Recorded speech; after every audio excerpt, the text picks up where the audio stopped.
The plane banked hard. I pressed my face against the cool window.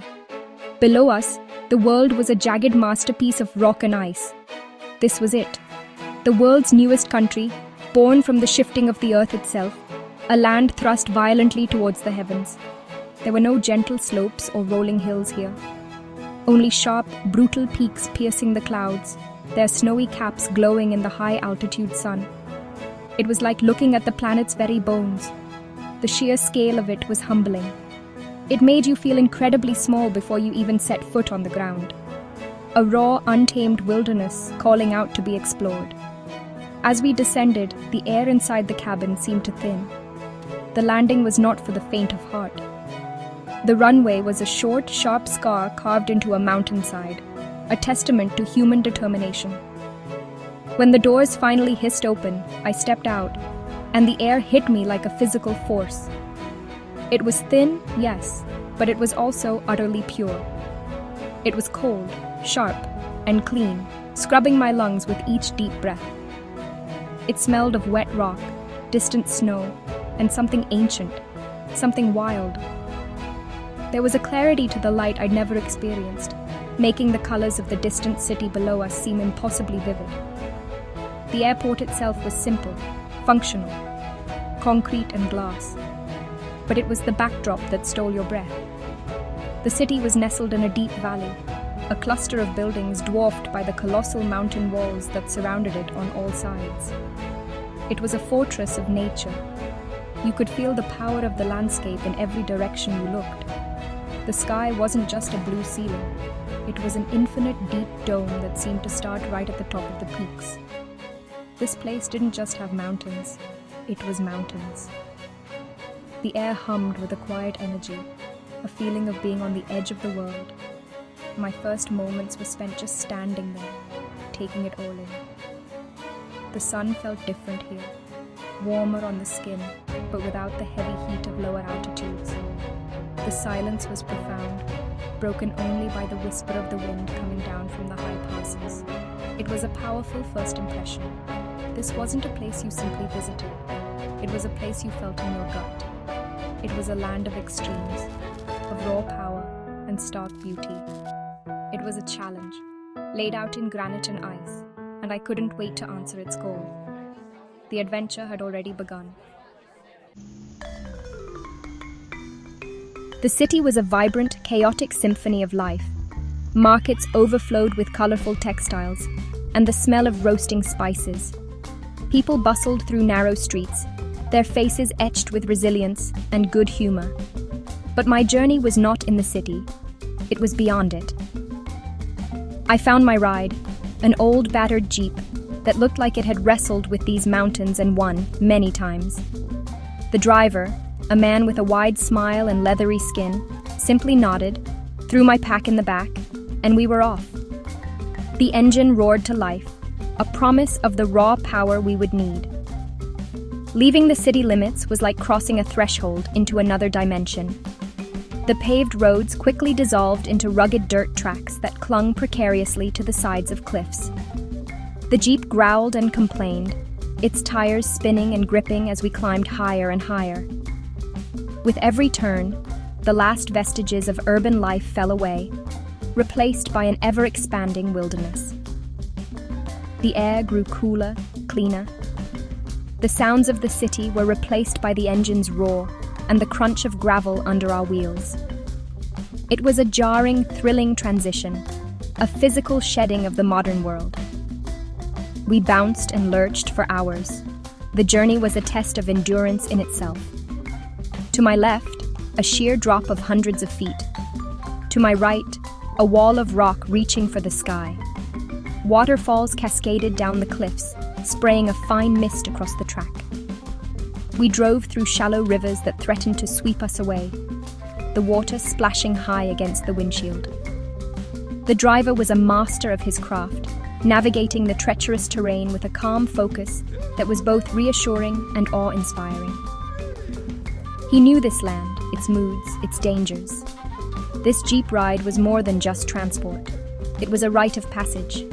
It was the mountain's way of testing you, of asking if you were truly ready for what lay ahead. You had to surrender to the journey, to trust the machine and the man driving it. With every kilometer we covered, I felt myself leaving the familiar world behind. The city became a distant memory, a pinprick of civilization in a vast, untamed landscape. We were heading into the heart of the wild, where the real rules were made by nature, not by man. After hours on the rattling track, the world softened. The jeep descended into a sheltered valley, and there, like a secret, was a small village. It was a cluster of simple stone houses with brightly painted doors, huddled together as if for warmth. Smoke curled lazily from a few chimneys, the only sign of movement in the tranquil afternoon air. There were no roads, no power lines, just well-worn footpaths connecting the homes. This was a place where time seemed to move at a different pace, dictated by the sun and the seasons, not by a clock. As we stopped, the silence was broken by the sound of children's laughter.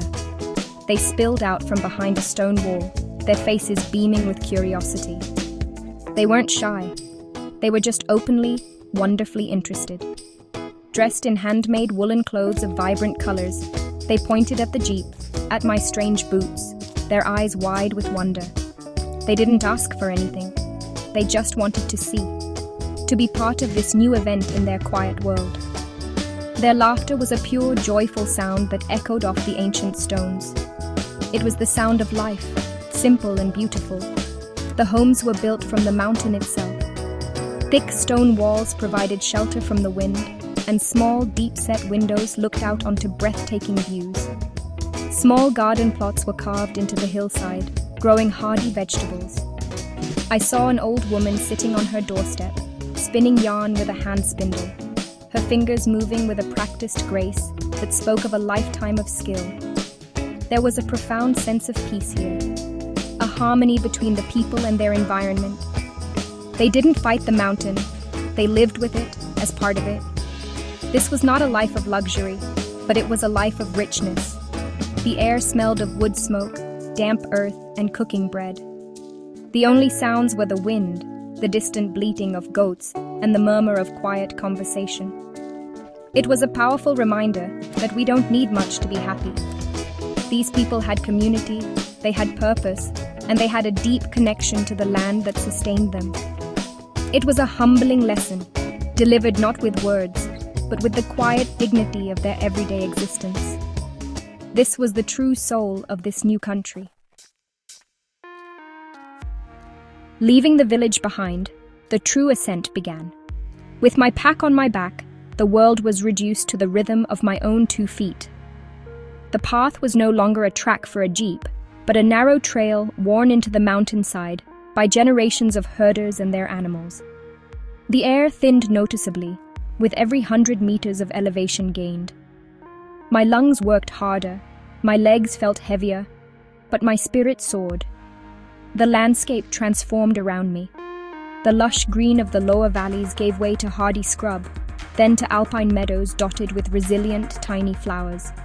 The weather became a living entity. One moment the sun would be warm on my back, illuminating the vast panorama of peaks around me.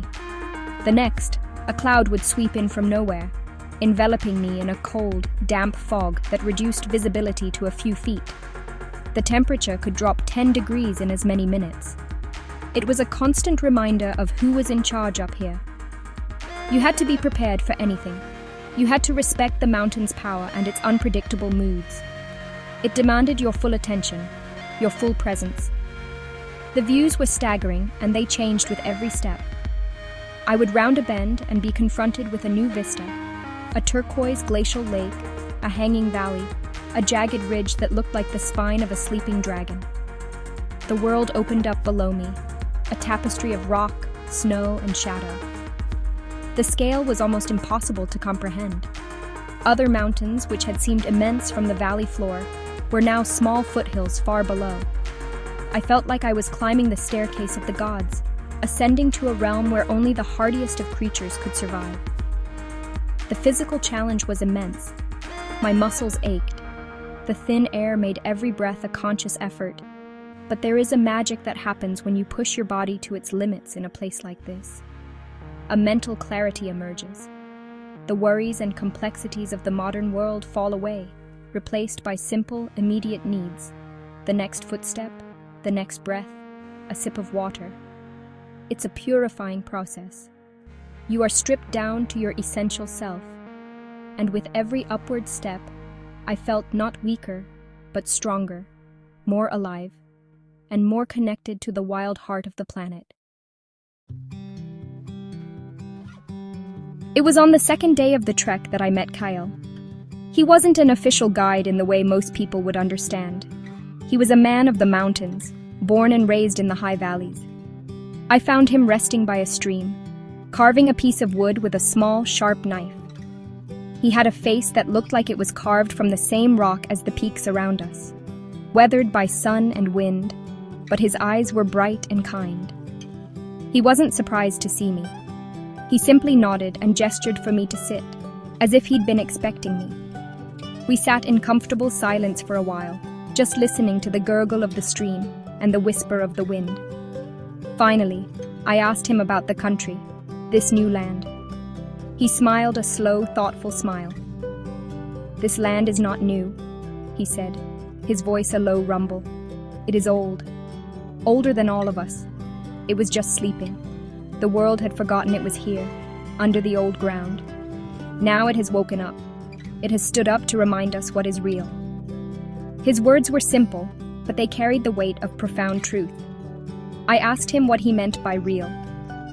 Kyle paused his carving and looked up, his gaze sweeping across the magnificent peaks that surrounded us. Down there, he gestured vaguely towards the unseen world below. People have soft hands and complicated minds. They worry about things that are not real. Money, status, noise. Here, he patted the rock he was sitting on. The rock is real. The cold is real. Hunger is real. The beauty is real. The mountain does not lie. It teaches you what matters. He told me that the people of this land, his people, believe the mountains have a spirit. They are not just rock and ice. They are living beings. When the earth shook and pushed us up, he explained, it was not an accident. It was a calling. A calling for people to remember the strength of the earth, to feel small again, to look up at the stars and feel awe. Our country is not a place on a map. It is a feeling. It is the spirit of survival, of strength, of simplicity. His wisdom was a powerful gift, more valuable than any map. As the afternoon sun began to dip lower, Kyle gestured towards a small, flat ledge, sheltered from the wind by a massive boulder. "We rest here," he announced. It wasn't a question. He unpacked a small, worn cloth from his pack, laying it out on the rock. From within, he produced a round, flat loaf of dense bread, a hard piece of cheese, and a flask of steaming tea. It was a simple offering, but in this high, wild place, it felt like a banquet fit for a king. The generosity of sharing what little you have is the most profound generosity of all. He broke the bread in half and handed a piece to me. It was heavy and a little dry, but it was the most delicious thing I had ever tasted. It tasted of nourishment, of sustenance, of survival. We ate in silence, the only sound the satisfying crunch of the bread and the wind whistling over the ridge above us. The cheese was salty and sharp, a burst of flavor that cut through the fatigue in my muscles. This simple act of breaking bread together, thousands of feet up a mountainside, forged a bond stronger than words ever could. After we ate, Kale poured the tea. It was a local brew, made from mountain herbs he had gathered along the way. He poured it into 2 tin mugs that were battered and blackened from years of use over open fires. The warmth of the mug in my cold hands was a comfort in itself. The tea was fragrant and slightly bitter, but it sent a wave of warmth through my entire body, chasing away the high-altitude chill. It was a moment of pure, unadulterated contentment. Just 2 men, sharing a simple meal, dwarfed by the immensity of nature. That small meal was a lesson. We often seek fulfillment in grand gestures and extravagant experiences.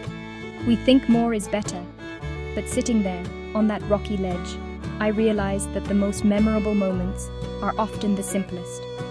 A piece of bread, a cup of hot tea, a shared silence with a new friend. In the wilderness, you are stripped of all the unnecessary layers of life. What remains is what truly matters: warmth, food, and human connection. It was a feast for the soul, and I felt utterly nourished.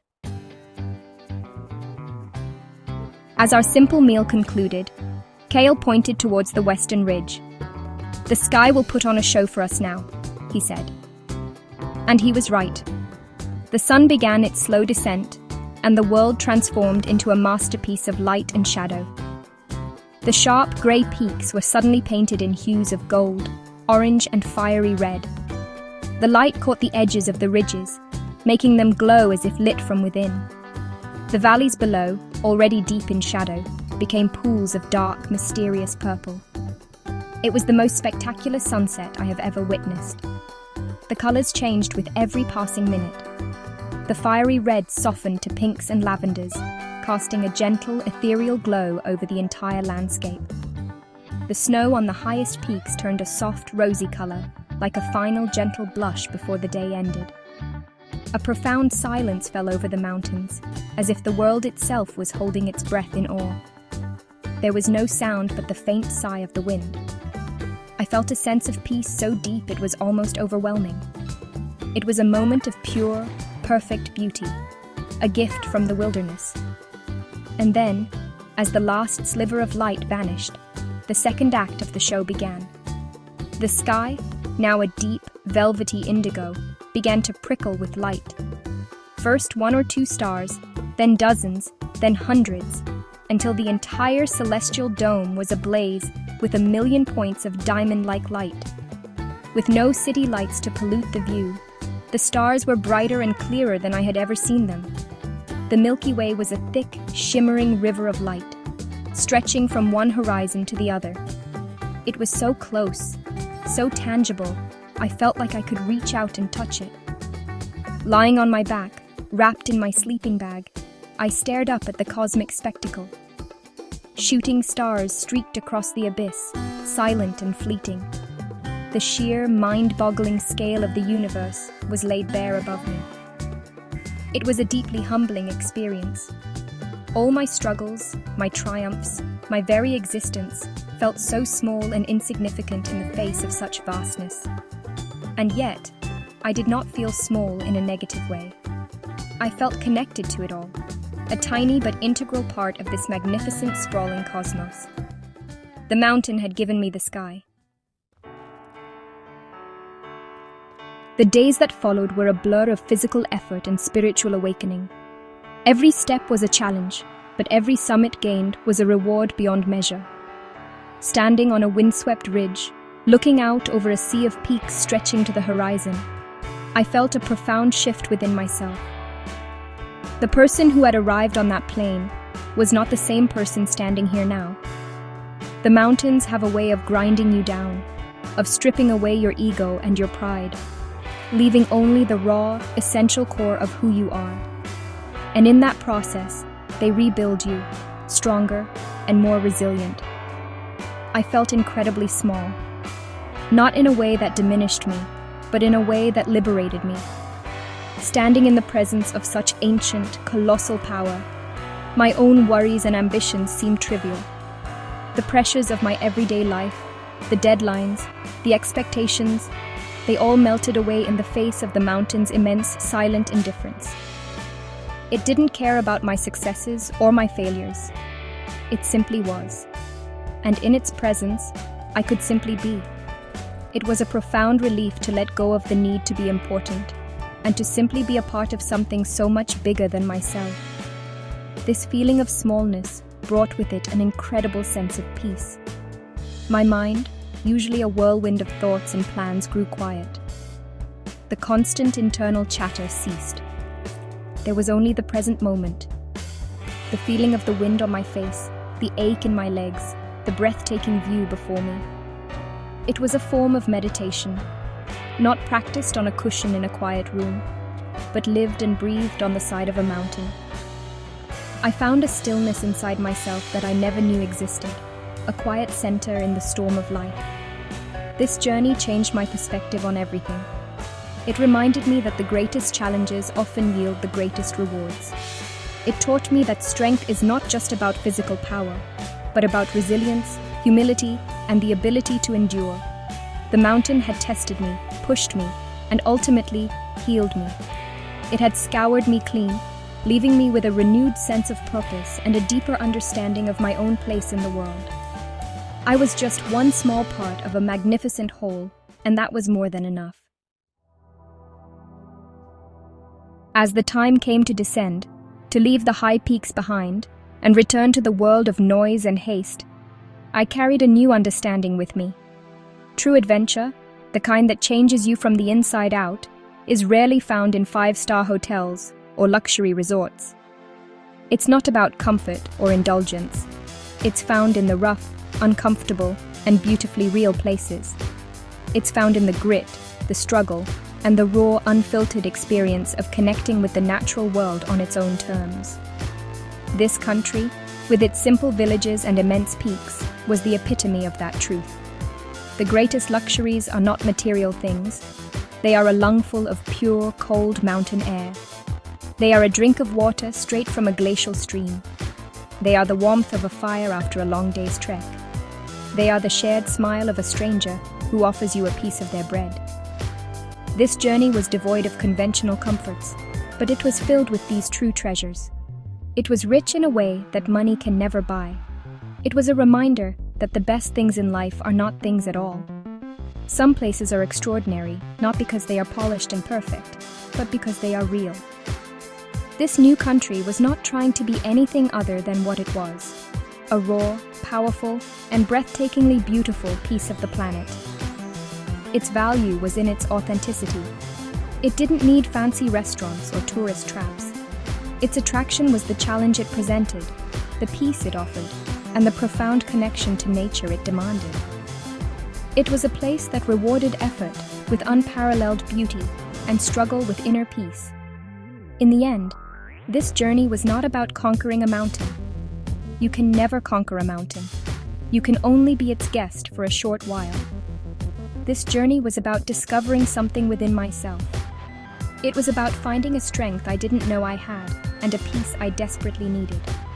This tall new country, born from the earth's raw power, had shown me what is real, what is important, and what it truly means to be alive.